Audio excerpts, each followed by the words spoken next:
Olá, eu sou a Alicia e eu ensino português básico para o dia a dia e as viagens.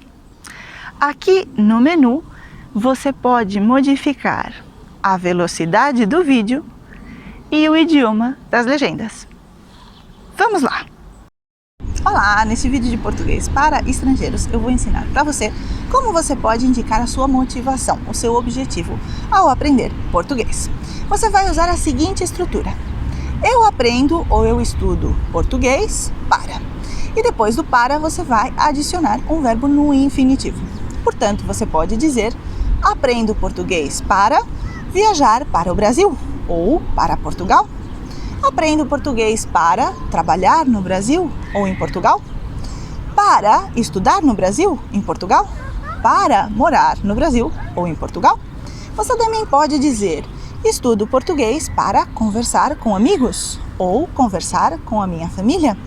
Inclusive, você pode dizer: aprendo português para conversar com o meu parceiro, com a família do meu parceiro. Ou para conversar com a minha parceira, com a família da minha parceira. Ou, inclusive, você pode dizer: estudo português para aprender algo interessante. Ou estudo português para conhecer a cultura brasileira. E com essas frases você pode indicar a sua motivação para aprender português.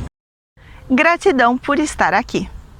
Deixe o seu like, inscreva-se no canal e confira a descrição logo abaixo, onde você encontrará um mini curso de português com certificado, tudo grátis. Bom divertimento!